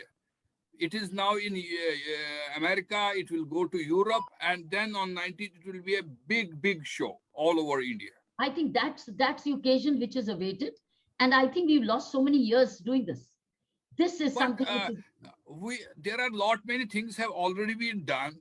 There are nearly 500 books have been published on Kashmir exodus and about Kashmiri Pandit and our situation, our genocide. Lot of material, lot of interviews, but we have to systemize it. We have to make it system, as you said, that there should be a one click and everything should be available. We have lot of material and with evidence. Okay. So, Mr. Kaul, this is exactly what I was talking about, that this is something which should be made available. Now, this could be a student edition. Let the youth understand, and it could be in all languages, including Urdu. It is in 3 languages till now. It is in English, it is in Hindi, and it is in Kashmiri. Yeah, we have many. Maybe we have nearly 200 to 300 YouTube videos with us, but we will have to make it in a system. Yeah, I think that's a great suggestion from Dr. Bedi. We need to consolidate and tell the world. Yes, Dr. Bedi, please go ahead. Then I need something like this on Kashmir. Yes. I want these freedom fighters of Kashmir. Yes, ma'am. I will be meeting and talking to you and discussing this. Sure. So ऐसी भी किताब बनानी है. You Yes. need to have the DKG. talented people. In fact, this is called work with Amar Chitra Katha. Yes. Work Yes, with doctor. them and come up with such like stories. Yes, ma'am. Those who bring and then the illustrious Pandits of Kashmiri Pandits of India. Why not? Yes, You ma'am. see, We the will. key today, understanding the problem, changing let people understand, let people read, understand and grasp it, and then speak for you or speak for a cause. Okay. But if you don't know the cause, then they'll be quiet because they may go wrong. They're afraid कि मैं गलत नहीं बोल दूं, ठीक मेरी बात है। गलती नहीं हो जाए. But अगर मैंने ये इसको पढ़ लिया तो मैं कहूंगी मैंने ये पढ़ा. So that's what I'm saying. Amar Chitra Katha could be your partners. Yes. Very I good will suggestion, be meeting you personally. I will get Utpalji also with me. Let's move ahead. Yes, you're right, ma'am. We take your point very seriously. Thank you very much for this point. Yes, No, ma'am. I'm Please, only ma'am. देखो मुझे जब भी बुलाते तो गलती करते हो because homework मिल जाता है. हाँ, बिल्कुल मिल गया। Their homework. I salute you, ma'am. Yes, ma'am. So it's about Yes, a ma'am. documentary film. It's about a slideshow. Yes. It's about these kinds of Yes, kathas where anybody can read in 15 minutes. Yes, ma'am. This book of India's valiant women. Yes, I released it about 3 months ago of Amar Chitra Katha. Yes, Valiant ma'am. women. Yes, ma'am. You can Yes, have ma'am. valiant Kashmiri Pandits. Yes, You ma'am. can have valiant Bakshi family in this. What you talked about your grandfather. I Yes, think ma'am. so many things can be part of this history. Unless Yes. you have this available Yes, ma'am. easily, we are dealing in ignorance. Yes, ma'am. Or we're talking about listening to each other, but we're not. Yes. We are wondering, have I got the right thing? So I think dissemination of this is my second suggestion. Yes, ma'am. Then third is, of course, make children books with Amar Chitra Katha. That was it. Fourth was what I said: heroes' history. Work with Amar Chitra. So heroes. Yes, Then ma'am. comes fifth. My fifth suggestion is that we have NGOs support to families in skill development for unit-wise. It's like NGOs outside Kashmir. Yes, ma'am. But all NGOs, each NGO, somewhere or the other, skill development may adopt a family. Yes, ma'am. So families which are looking for skill, which economic increases informal economy of Kashmir. Yes, ma'am. Let's not leave any family poor. Yes, ma'am. So can we have NGOs around the world adopt that means families needing this kind of skill. So that means a data bank. Yes, ma'am. So NGOs in India, Yes, ma'am. NGOs overseas, Yes, ma'am. pick up work with these families directly, without Yes. making noise about it. Yes. Strengthen that means India for Kashmir, India for J&K. Yes, So ma'am. India for people particularly affected in the border areas, work one-to-one on families so that they are skilled, whether they are in plantation, whether they are in craft, whether they are in carpet weaving, whether they are in agriculture, whether they're in farming. Yes. We need to have an earning member in every single family. That means they are not dependent on the law and order. They will generate their own wealth. They're not poor. Yes, In fact, ma'am. Kashmir is not poor. It's said Kashmir, there's enough there. But we need to skill these men and women and even educate. So can NGOs be linked with Kashmir? NGOs outside Kashmir Yes, ma'am. adopting families. Yes, ma'am. Yes, ma'am. The audience in their room is listening to you with complete thought, and they are listening very strongly what your ideas are.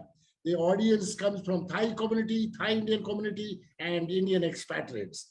They're passionately looking at you and taking these thoughts very So strongly. I'm only looking at immediate solutions and long while India as a government, India as a nation takes on the hostility on its neighbors, with its neighbors or around the neighbors. While that is another part, what we as ordinary citizens can do, I'm only looking at that. Yes, ma'am. So therefore, NGOs playing their own roles and adopt it. So maybe you can adopt a Kashmiri family or support a family or don't support a family. It's like Kashmiri families, your friends. It's like twining. in twining, we've already done twining. Our Prime Minister's done twining. Yes. He's got his twining program. Every state is twining with another state for exchange of students going to each other for tourism, for cultural exchange. Like Pondicherry is twining with Lakshadweep. So Lakshadweep students, etc., they are twining. They are coming to Pondicherry, and Pondicherry students are going. It's a student exchange program. Yes, ma'am. So We are they doing a lot have of work. they have a We are Hindi doing- program. Naam mujhe bhul gaya is waqt. Gee, we So do we a lot do of not- programs. This even during the COVID, we picked up. We did along with the I Am Buddha Foundation and Anupam Kher. We did a big concert wherein we picked up money and we are helping those who lost their parents during the COVID. So it's a huge money we picked up, and we are taking care of those children whose parents have been lost. So we do that, and that's also happening. There are a lot of things. I think we will have to share with you what all has been done till now. But then your ideas are brilliant, just brilliant, man. I'm sorry, I have very little knowledge about this. All I Yes, know ma'am. as a police officer, what's been happening there. Yes, ma'am. And Yes, I know the possible reasons. And the Yes. biggest reason, which has come from my police colleagues, has Yes, been yes. corruption. I know, ma'am. All these years, if we had not had corruption in the system, we wouldn't have been this far. Yes. It's been the easiest vested interest, how they were looting everything, which is the way we were pumping in money, but the money was being looted. I know about that. I know it from the terrorist angle, where my colleagues have been sharing. And the crux was corruption. Corruption. Yes, you are right. And corruption and remember, the fish rots from the head. Dog. It was always the head, which was rotting. All these years, the heads were rotten heads. That is Which what has actually, happened. that is what has led. So where you are controlling corruption now, where you're controlling diversion and leakages, and when you started to look at the controlling of the finance, which is oxygen was finance, that is when when it started to get throttled. But it took us so long to reach that. Till then, huge amount of damage had happened. So that is, I'm not talking about that. I'm only talking about what can we do in the given circumstances. And last but not least is economic strength. How do we, as Indians outside, see the biggest fight for any enemy outside is your internal strength. And that's the economic power. India, once it becomes, and that's the biggest threat to the neighborhood, is economic power. If India becomes a strong economic power, which it is moving towards a 5 trillion economy, once we keep moving towards the way we are digitizing, the way we are reinvesting, the kind of policies which are being announced every second day. Today, I'm amazed every second day, the way the whole defense production, the way the defense production has the kind of disinvestments which are happening in this. Himself in such a way that he and the country is interlinked with growth and progress.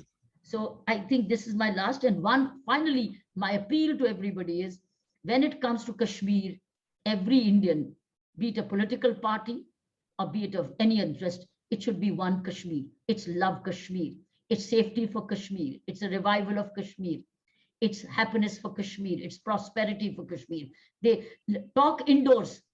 Differences of opinion be talked indoors. But apne ghar ko ki chadar, apne kapdon ko mat bathao bahar. If you love your body, why would you go naked? If you love your body, why will you go naked? Go inside and handle, but don't show it to the world that look, this is what's happening. So I think that's another requirement is one voice when it comes to dealing with Kashmir, because there are still vested interests which will be. So these are my few thoughts I thought I would suggest. As you know, I have a limited knowledge about the insides of this. You are the affected. I've been a witness and observer. And as a cop, yes, getting to know what's happening to my colleagues there who come and go and when we exchange programs. So thank you once again, Bakshi Saab, for giving me this opportunity and giving my very common views and sharing them with the group and the diaspora. Thank you, ma'am. Please stay back for a few minutes. And thank you, ma'am, for your wisdom, for your words, which you gave us some suggestions. We will take it forward. I will personally meet you and take it forward. In the meanwhile, please stay for a few more minutes. We are closing now. Can I request from the audience, Alka Gupta ji and Deepa Singh ji to come, and they have a patriotic song. Can they come to the dais, please? Quick one. Alka Gupta ji and Deepa Singh ji, the two Indian women power in Thailand, please come to the stage. And ladies and gentlemen in the audience and on the Zoom, please unmute yourself. Let's sing the song along with them together. This is a very powerful song. I have been singing it at many universities, many business schools, many corporate houses, because before getting to the business, समय की this is Seema very है, important. इसलिए Yes, please, संक्षिप्त में ही ये जो भी ये कार्यक्रम में होगा। कश्मीर हमारा ताज है, कश्मीर हमारा क्राउन है, मुकुट है, और कश्मीर के भाई बहन हमारे जेम्स हैं, नगीने। कहते हैं कि इतिहास अपने आप को दोहराता है, तो इतिहास हमारा जो गौरवपूर्ण हमारा जो इतिहास रहा है, भारत का इतिहास, वो फिर से आएगा। भारत पुनः विश्व गुरु बनेगा। और ये क्यों बनेगा? क्योंकि अब अच्छे दिन आ चुके हैं। बिल्कुल। ये जो 4 मिनट आगे के होंगे, इसमें एक गीत के माध्यम से भारतवर्ष के गौरवपूर्ण अतीत को मैं बताऊंगी, लेकिन उसके साथ साथ मुझे आप सब से, जितने यहाँ पर ऑडियंस है, एक छोटा सा प्रॉमिस लेना है। क्या आप सब 4 मिनट मेरे साथ रहेंगे? तालियों के साथ हाथ उठाकर बोलिए, हाँ हम रहेंगे। और जब मैं हाथ उठाऊंगी तो आपको ये बोलना है, वो भारत देश है मेरा। और ये इसकी गूंज इतनी तेज होनी चाहिए कि 3000 किलोमीटर दूर बैठे हम भारत के सपूत, हमारे देश की मिट्टी हमारी तालियों की गड़गड़ाहट से उड़नी चाहिए, उसकी खुशबू बिखरनी चाहिए। Jeevan Zachi saab, unmute yourself. Everybody to unmute on the Zoom also. Yes, please go ahead. Alka ji, Deepa ji. ये गाना बहुत क्लोज है मेरे हार्ट के साथ, इसके बहुत यूट्यूब से मेरे।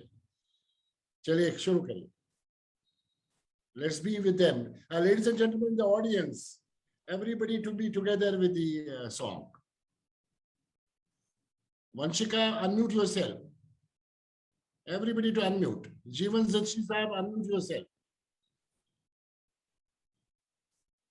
Yeah, He's doing that, DK, you can start. Yeah. करिए शुरू। अलका जी, दीपा जी। गुरु ब्रह्मा गुरु विष्णु गुरुर्देवो महेश्वरा गुरुर साक्षात् परब्रह्मा तस्मै श्री गुरुवे नमः।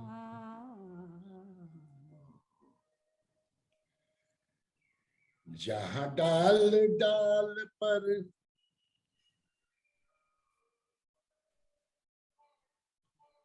करोगे नहीं हो रहा है आपका? डाल डाल पर सोने चढ़िया वो भारत देश है मेरा, वो भारत देश है मेरा। जहाँ डाल डाल पर सोने चिड़िया करती है बसेरा, वो भारत देश है मेरा, वो भारत देश है मेरा। अहिंसा और का पद वो भारत देश है मेरा, वो भारत देश है मेरा। जय भारती, जय भारती। आपका करो के लिए चल रहा है शायद।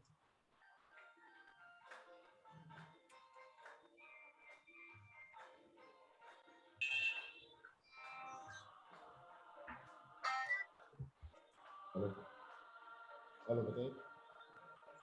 ये धरती वो जहाँ ऋषि मुनि जपते प्रभु नाम की माला। ओम हरि ओम, ओम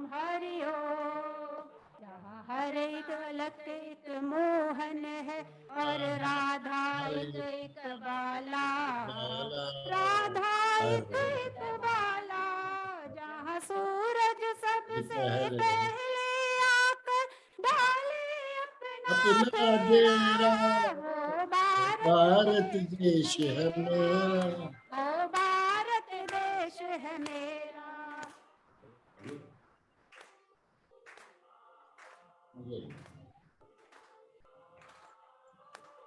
अच्छा ठीक है, मैं बात कर रहा हूँ।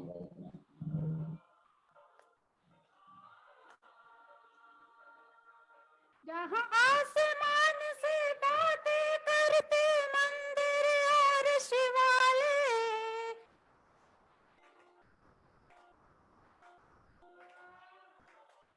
किसी नगर और किसी द्वार पर कोई न ताला डाले, कोई न ताला डाले, और प्रेम की बंसी जहाँ बजाता आए शाम सवेरा, वो भारत देश है मेरा, वो भारत देश है मेरा। जहाँ सत्य अहिंसा डेरा, वो भारत देश है मेरा, वो भारत देश है मेरा। क्या आप सब एक बार उठकर अपने भारत माँ के लिए एक बार उठकर जोरदार तालियों से वो भारत देश है मेरा 2 लाइन गाएंगे? वो भारत देश है मेरा, वो भारत देश है मेरा। जय भारती, जय जय भारती, भारत, जय जय भारती, भारत, जय जय भारत, भारती। जय भारत माता माता की, की जय। भारत वंदे माता मातरम। भारत माता माता की की जय। जय भाई देश की, जय। भाई देश की, जय। देश की जय। थाई देश की जय, थाई नरेश की जय, भारत माता की जय. Ladies and gentlemen, a quick vote of thanks. I would like to thank Dr. Kiran Bedi for sparing her time to be here this evening with solidarity message and some of great suggestions. I would like to thank Jivan Zuchi from USA, California, Utpal Kaul from International Coordinator of GKPD, Dr. Shephalika Ban Kotwal, GKPD Coordinator UK, Ash Rana from Australia, Vidya Bhushandar from Canada, Vanishka, GKPD Youth Wing, to be there, and our local Kashmiri Pandit, in Thailand, and he would come and share his thoughts. Rohit Kachru, who has been living there 7 years, as well as our Sikh community, past president of Gurdwara, Moharat, Sardar Manjeet Singh ji, and of course, Satish Saigal ji, to be sharing in Thai. I would like to thank each and every audience, sitting in this audience, whom I know personally, 99 to 100%, who have been part of my life 17 years. Unfortunately, because of Covaxin, I am not able to fly into Bangkok. This is another politics in the world. And I would like to thank Sushil Dhanuka ji, who has been behind the scene, making it possible that I am in the virtual mode and the physical mode, along with Sushil Dhanuka ji, Nagaraj ji, who has been supporter, and many other people whom I would not like to name because there are many people who have involved. Sushil Dhanuka ji and Nagaraj ji and all the audience sitting in the room at Marriott Yisip Songs Sukhumvit for being there. And may I request Sushil Dhanuka ji to come to the podium and announce for the next step before we close. Sushil Dhanuka ji. Sushil Dhanuka ji.